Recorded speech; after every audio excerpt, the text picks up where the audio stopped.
The Marvel Snap Meta game is dealing with a mass infection. Hey, what's up everybody? Kicker of Elves here. Hope y'all are having a fantastic day wherever you're at. Welcome back to Marvel Snap Meta Shenanigans, the weekly show where with the assistance of Untapped Premium data, we take a look at the top meta deck so you can know what you should be playing or what you need to look out for if you're trying to climb on the ladder.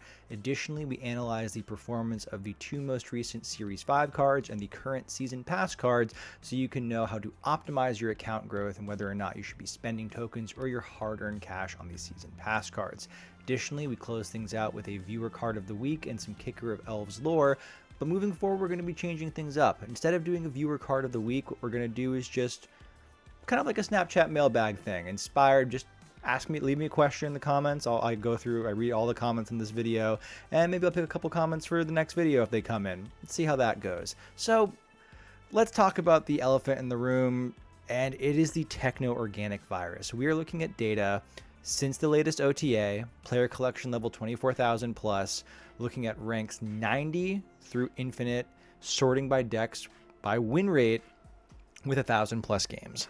So I want to do this to just make sure there's probably, some fringe decks out there that have like 250 games, might be doing better than this, but I want to look at what are people playing a ton of, because I feel like that's what's out there making the most impact. And what people are playing a ton of, this is unprecedented in this view, in the history of this show.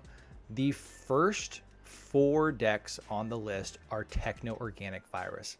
I remember like last month or even the end of March, it was like, 2 or 3 weeks in a row with Doom 2099 in the top slot, but Techno-Organic Virus in the top 4 slots. And I'll talk about the unique aspects of each of these decks here, but this is pretty crazy. I like this card a lot. I'm glad it's seeing play. I think of all the cards to see everywhere, I'd much rather Techno-Organic Virus than Star-Lord, but I don't think this is going to remain unnerfed for much longer. If you remember when this card first came out, it went from being a 1 cost to a 3 cost to a 5 cost, and they changed that so when you play Techno-Organic Virus, it only increases by 1 cost, so it goes 1, 2, 3 versus 1, 3, 5. I think it's going back to 1, 3, 5.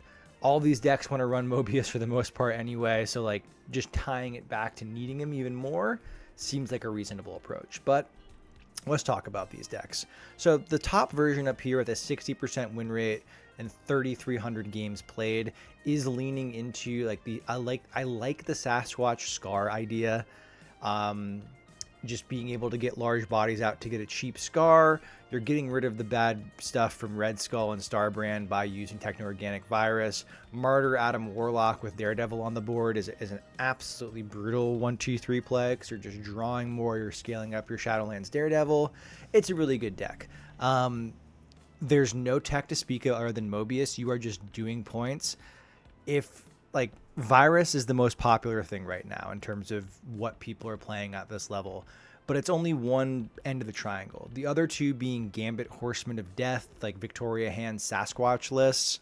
Like I'm kind of combining all of those because like the Sasquatch stuff from V-Hand is like the best output versus just V-Hand, or the Captain Carter combo lists. If you're running into people doing the Sasquatch thing and they just pop off, they're going to go over the top of you. They're also running Mobius in a lot of cases.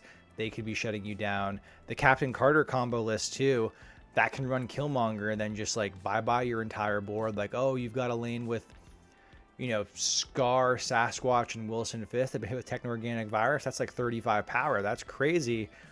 My one brood that I'm going to throw a Maverick onto that costs 2 wins that location outright. And then I've got, 6 or 7 more energy left on the rest of that turn because of the way I've been doing my Ascani Hope Summer stuff. So if you're seeing a lot of Techno-Organic Virus, this is probably going to have just a sheer points advantage, but you got to keep in mind what else is going on in the meta than just Techno-Organic Virus. You're not going to run into this 100% of the time, even though it's crazy popular. This list, this is a bit more my speed, where we've got the Supergiant. Supergiant on 5 absolutely shuts down Gambit, Horseman of Death. This first version has less of a weakness to it because a third of our deck is 5 cost or higher, and then maybe the Gambit can whiff and just hit like a Starbrand, and then hits your King Eitri, whatever. but none of these cards can be touched. This one is a lot weaker to the Gambit stuff. So like if they're snapping on their, they play a Gambit, Horseman of Death, they frigate, they snap, but you've got Supergiant on turn 5.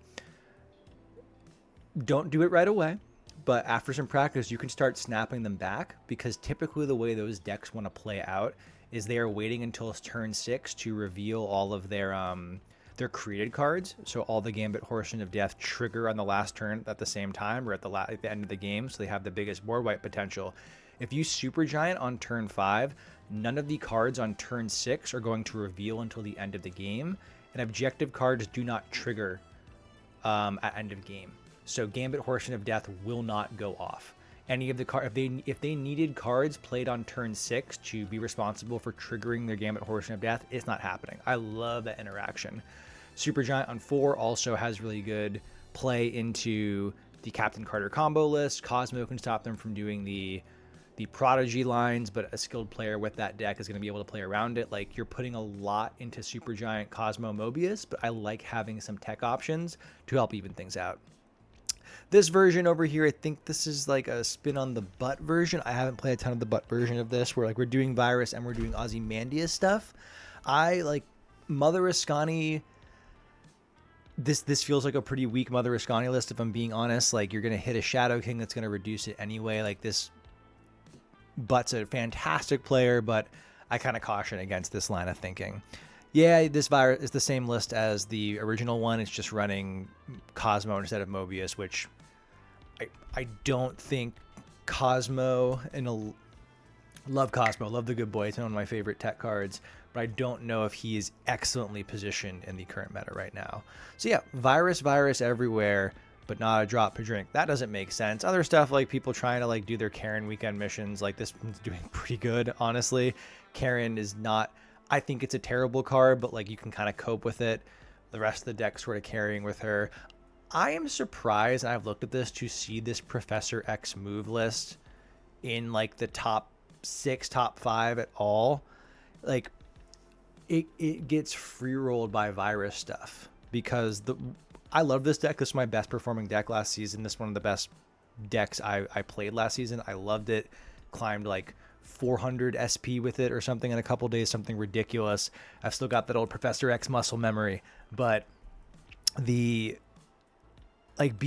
fact that they can play skills in there, if you are not completely obliterating your Professor X location, which is tough to do because you don't, the reason this deck works so well is because you could end up putting minimal investment into your Professor X location, because you could move your Batroc out, your Nightcrawler, your Rocket and Groot, or just like move other stuff around so your Hydra Stomper gets just big enough, and then turn 6 you're basically just winning with a Galactus first steps. That is your main plan.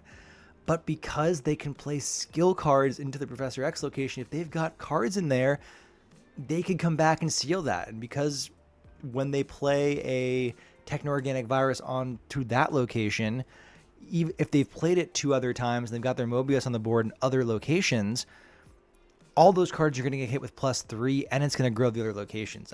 I'm stunned to see this do this well. I've tried it, and it does not feel good because of all the Virus, because of, like, yeah, Professor X in the location where they're going to try and brood is a great way to win one location, but they're just gonna be like, oh, like if you if you time out, like if you're trying to get cheeky with like a turn 6 Professor X to lock out the location they want to do their big brood Maverick, you're still gonna lose, because one of the broods is gonna be significantly huger than what you've got going on there. So I'm surprised. I love you, Professor X, and yeah, this is a very interesting meta. Like, there's no Star-Lord, which is great, but I just hit Infinite last night. I played Zenade, and not Zenade, excuse me. I named the only person from the 8 Cube Circus who wasn't there.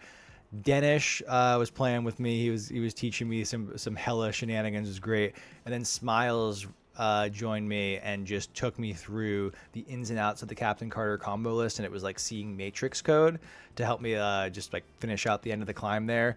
I was at like 95 when we started, and we kind of just breezed through. It was really interesting getting acquainted with those archetypes, because I really am more of a traditional, like, I like the kind of like techie Not like Seralist, but I like doing a Negasonic Teenage Warhead and knowing like, oh, okay, I've won this location with Professor X, for example, and they only have space to play one card over here. I know for a fact I'm winning. That makes the dopamine fire. But after getting the crash course in that combo list, I might be one trick in that. But that's all to say, the 90s this season were rough.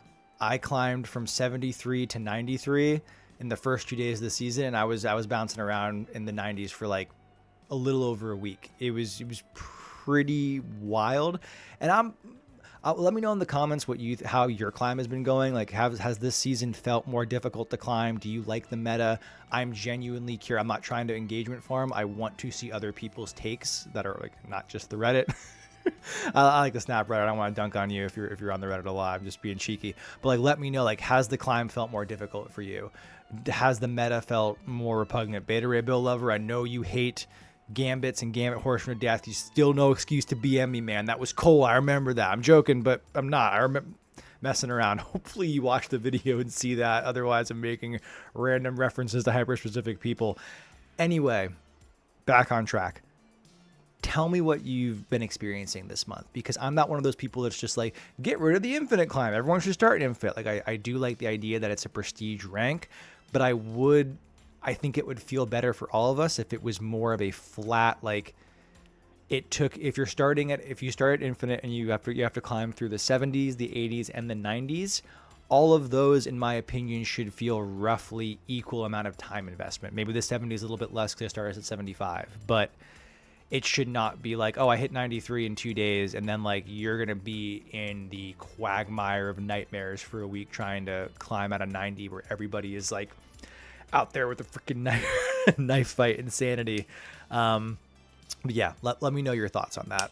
Let's talk about last week's Series 5 card, Karen Page. I think this card is horrible. I was like a 1 or a 2 star. She's probably a 3 star. She's got a decent win rate. Again, we're looking at stuff pre-infinite, so there could be some bots going on in there. But like, I think people are doing Wiccan stuff with her. This deck actually like made it in the win rate. I'm stunned to see this doing this well. I think Wiccan is.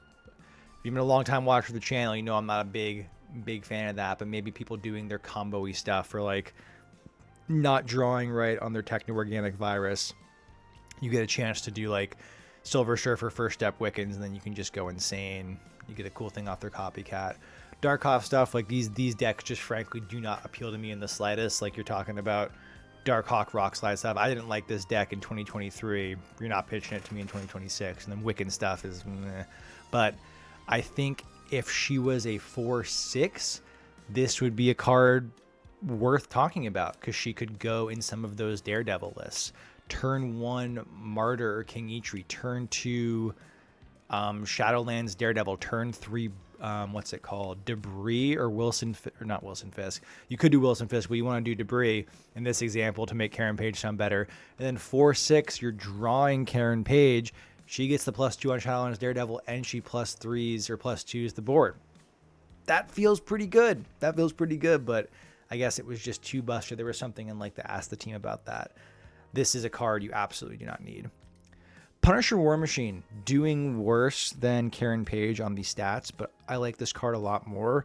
Objectively speaking, this is a card most people watching this video can and should skip.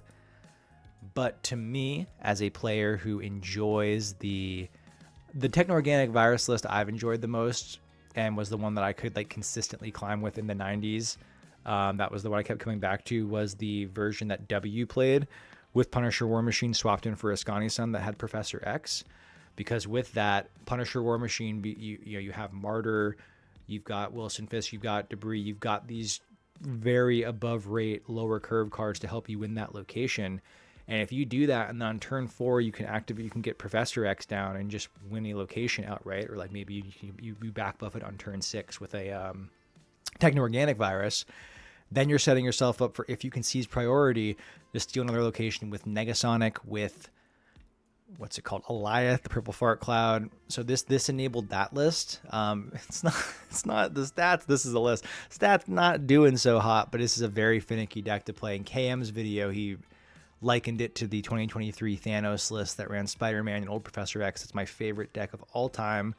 I had a version of that before there was proper ranked numbers, where you just like after Infinite, your number decreases as you climb the leaderboard. It used to just be like, oh, Infinite, you hit Infinite at 100 and you just keep gaining 8 cubes. I got to like rank 160 or something like that. Not 160 on the leaderboard, like 8 times 60 cubes, like 4 plus 480 cubes, with like a version of that cook. Maybe I'll talk about it one day. That's not here, as it's a very rambly episode of Meta Shenanigans. For those of you who've joined this for the first time, I'm usually a little bit less rambly, but still pretty rambly. Hit me up if you've been reading One Piece. I have. It's good. Super off topic. You can skip this card. I like it a lot. This Nightmare list has been seeing some play with Akari in there. Akari maybe doing a little bit better than people thought they was, but yeah, probably a safe skip unless you absolutely love the kind of deck I was talking about. Shadowlands Daredevil. Here's a card a lot of creators, myself included, missed on. I gave him like a 6 or 7 out of 10. And this is like a solid 8 at least. Like this is maybe an A tier card. Very, very good. This is the mid-range points engine. This, with another card we'll talk about in just a moment, is what I think is what a lot of what's propping up these Techno-Organic Virus lists. People are running King Ichi with him in all the top decks to get rid of like just you play him like King Ichi on 1, Shadowlands Daredevil on 2. What a great 1-2 play. A lot of the decks I've enjoyed historically, whether it's like a Mr. Negative or like the Captain Carter combo list, or like 1 and 2, who cares? This is the opposite. It's like I want 1 and 2 to matter a bunch. King Ichi, Shadowlands Daredevil, activate King Ichi. He's immediately a 2/5, and you've got a demon in hand, and then you only have 2 more in your deck, and you're doing Techno-Organic Virus stuff. It's just good. Like right now, and maybe if Virus gets nerfed and you need to run Mobius, like you need it, otherwise you're paying egregious amounts. If that's the way they go back to it, maybe he becomes worse. But in like he released into a meta where he just this is the mid-range points engine, and absolutely worth it for that. If you want to win one of these cards, a season pass for free, not in this video, but a video I think should be, if you're watching this the day it comes out, probably the day after this video comes out, I'll be doing one more season pass giveaway, so stay tuned to the channel. Wilson Fisk. Popularity on Wilson Fisk higher than the popularity on Shadowlands Daredevil, which is great for, they're selling a super premium season pass card. Hopefully game's making money so we don't get end of serviced. That would be nice. He's insane. He's so freaking good. I love this card. I also got from a random, I think it was a premium mystery variant, or just like a regular mystery variant from like the season pass or whatever rewards track. I got this road gun variant. Sorry, I'm just like in awe looking at this thing, and just makes it even better because it's a very corny thing. But yeah, he goes to Shadowlands Daredevil, going that 1-2-3 punch of King Ichi, Shadowlands Daredevil on 2, activate the King Ichi. Unless you're in a mirror and they're dropping Martyr Lizard or Ebony Maw, you're gonna like King Fisk. Wilson Fisk is online on turn 3. He's just a 3/9. You can throw down your Virus on him. You can win Professor X lanes.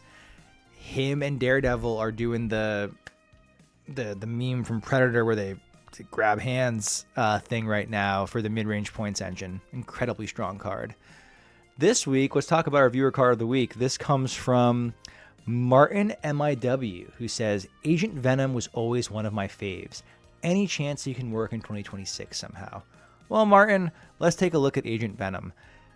Barely anybody's playing him, so we're going to take that with a grain of salt. But join me for a second. There was a period in 2024 where I wasn't buying the season pass for like half a year. I think I stopped, or like even more than that. I think the last season pass I bought in 2024 was what's it called? Blink. And then after that, I stopped buying for the rest of the year. I joined back in with Iron Patriot when he came out. But so that's all to say, I did not have Agent Venom during the Agent Venom season during October 2024 when this was like the deck. So that's a meta. Like I'd get them after the fact with tokens because I had a decent stockpile if they were very good, like Kate Bishop, who I think is super overrated. But yeah, so I didn't play him at Pink Power, so I don't have those rose-tinted goggles. But right now, the decks people are playing with him are the kind of pixie, Timu negative, if you want to use the kind of more disparaging term. I think it's pretty good. I think it's like I can see playing it, but you look at the win rates on these and the play rates, like people just aren't playing. You can use Spider-Man Noir stuff, like Mother. You got a deck in here with Mother Ascani. It's like a 44% win rate. It's just not very good. 2-5 is a respectable stat line. Like if you pop off and do Iron Man Mystique when they're both 3 power, that's really good. If you're Mother Ascaniing and Iron Man, if you pixie it first, it's very good. But like, it's just a tough sell. It's hard to do pixie stuff right now. I loved pixie stuff at the end of January, playing Man Spider the week after the Showdown nerfs and before Star-Lord was released. That was a very fun time for me. But yeah, I think there is some. This is a space if you wanted to explore that. Not enough games doing. Spider-Man Noir might be interesting with his buff recently to pull out an Iron Man. Yeah, this is a space I have not explored a bunch. I think it is possible, but you look at some of the stats, and again, the amount of games is so low that's hard to put a lot of stock in here. But 0.4% popularity versus like even 4% popularity on a Karen page or 7% popularity in a Punisher War Machine. Like this is all looking at stuff since the latest OTA. People aren't playing them, but who knows? It could be you that makes the cracked list. So here we are. We're in a very virus-focused metagame. Please leave a question in the comments. I want to start doing the Shenanigans mailbag. I don't know if I'll ever officially term it, but just do a little Q&A. That could be fun versus just being like, give me a card. If your question is, hey, can you check out this card? Sure, go for it. But if you just want to be like, what's your favorite band? Go for that too. Thank you all so much for watching. If you want more weekly meta reports, deck guides, card reviews that understand the value of tokens in your account, tier lists, everything you need to improve your rank in Marvel Snap, you're in the right place. Hit that subscribe button. We just cleared 1,500 subscribers. Thank you all so much. Let's get the channel to 2,000 subscribers. And then over time, we'll get to over 9,000. I can make that old internet meme joke for my millennials out there. You know what I'm talking about. I occasionally wear a Dragon Ball shirt when I record this video. This is a very rambly episode of Shenanigans, and it still managed to be under 30 minutes. You know what? I'm going to take that. Hope you enjoyed. Thank you all so much for the support. I'm Kicker of Elves. I'll see you in the next video. Peace.